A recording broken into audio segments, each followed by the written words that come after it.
কি? আপনি আমার মায়ের নাম্বার চেয়েছিলেন না, নেন, যা খুশি বলেন, ভিডিও দেখান, যা ইচ্ছা করেন।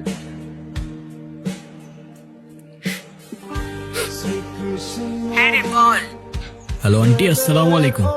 ওয়ালাইকুম সালাম। আপনি কে? এটা তো আয়েশার নাম্বার, ওর কিছু হয়নি তো? আরে না না আন্টি, ওর কিচ্ছু হয় নাই। আন্টি, আয়শার ব্যাপারে আপনাকে কিছু কথা বলার জন্য কল দিলাম। হ্যাঁ বলো। আন্টি, আপনার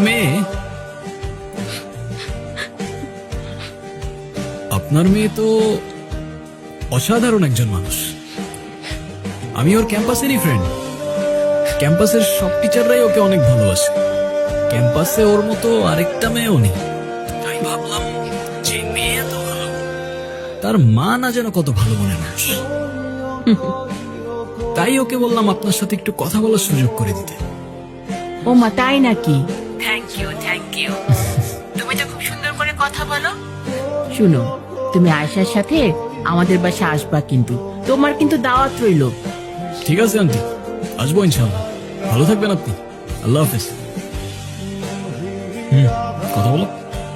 হ্যাঁ মা।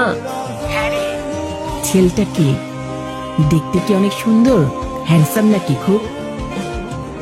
কি মা, তুমি আবার কি শুরু করলা? আরে বল না। দূর মা, আমি এত কিছু বলতে পারবো না। আমার বাসায় আসতে সন্ধ্যা হবে, বাই।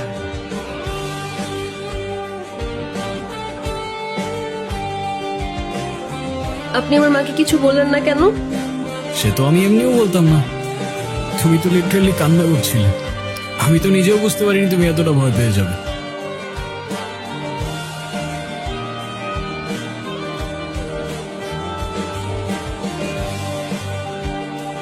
এদিকে তাকাও, এদিকে তাকাও। তুমি তো জানো তুমি ভুল না, রাইট? বলো, রাইট অর রং? রাইট। তো তুমি নিজে যখন জানো তুমি রাইট, তোমায় যে যতই ব্ল্যাকমেল করুক না কেন, দুনিয়ার কাউকে তোমার ভয় করার প্রয়োজন নেই। কি বুঝছো? জি বুঝছি স্যার। কি বুঝছো?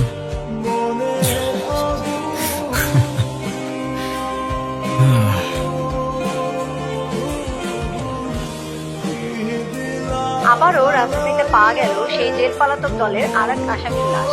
শিবপুর সেতু ব্রিজে এক জেলে সকালে মাছ এমনিতে কালকে ঘুমাইতে পারিনি, ঘুমাইতে দে ভাই জানা গেছে উঠো না ভাই, আগেও উঠো। লাশ পাওয়া গিয়েছিল। হইছেটা সেও কি? একই নিউজটা একবার দেখো, উঠো। বিষয়টি কি কাকতালীয়? এর পেছনে লুকিয়ে আছে কোনো বড় রহস্য। এখন পর্যন্ত তাদের কোনো পরিচয় পাওয়া যায়নি। পুলিশ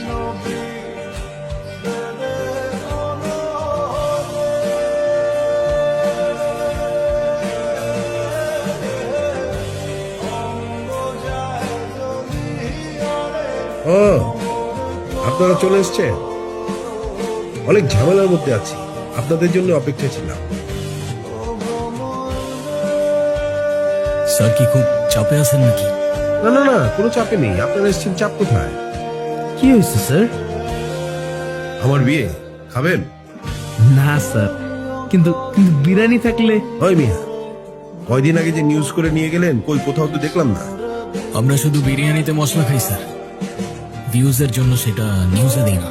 তাই যারা সত্য দেখতে চায় না কিংবা জানতে চায় না, তাদের পর্যন্ত আমাদের নিউজটা ঠিক পৌঁছায় না স্যার। মানে কি? মানে ভাই বলতে চাইছে আমাদের নিউজের রিচটা একটু ডাউন স্যার। সুমিত ক্যামেরা। এই ওর বডিতে কি কি পাওয়া যায় দেখো, আর পোস্টমর্টমের ব্যবস্থা করো। কি হচ্ছে এই দেশের অবস্থা? যেখানে ক্রিমিনালসরাই সেফ না, সেখানে আপনার আমার মতো সাধারণ মানুষের নিরাপত্তা কোথায়? একটার পর একটা লাশ পাওয়া যাচ্ছে, আমরা জানতে চাই পুলিশ আমাদের কি বলতে চায়। Sir, excuse me sir.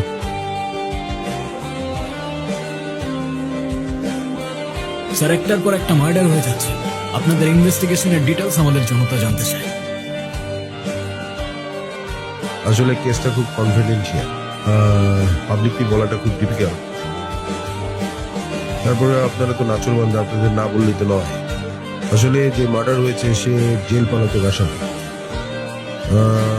এই কেসের সাথে তার অনেক ধরনের যোগসূত্র থাকতে পারে। আর আগে যে মার্ডারটা হয়েছে সেই মার্ডারের সাথে এই মার্ডারের কোথাও না কোথাও মিল আছে। আমরা খুনির খুব কাছাকাছি চলে এসেছি। কিছু পাজেল মিলাতে পারলেই আমরা এই মার্ডারের মোটিভটা জেনে যাব। কিন্তু সেটা আর কতদিন পর? সিভিলিয়ানসদের সেফটি কে দেবে? ভ্রমণ করছেন, আমাকে কাজ করতে দিন প্লিজ।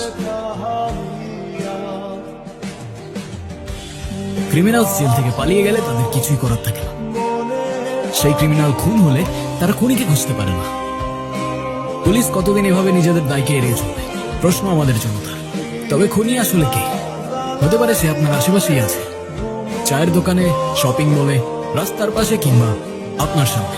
তাই সাবধান থাকুন, সতর্ক থাকুন, দেখতে থাকুন জনতা নিউজ। ক্যামেরাম্যান সুমিতের সাথে ইব্রাহিম হোসেন, জনতা নিউজ, ঢাকা।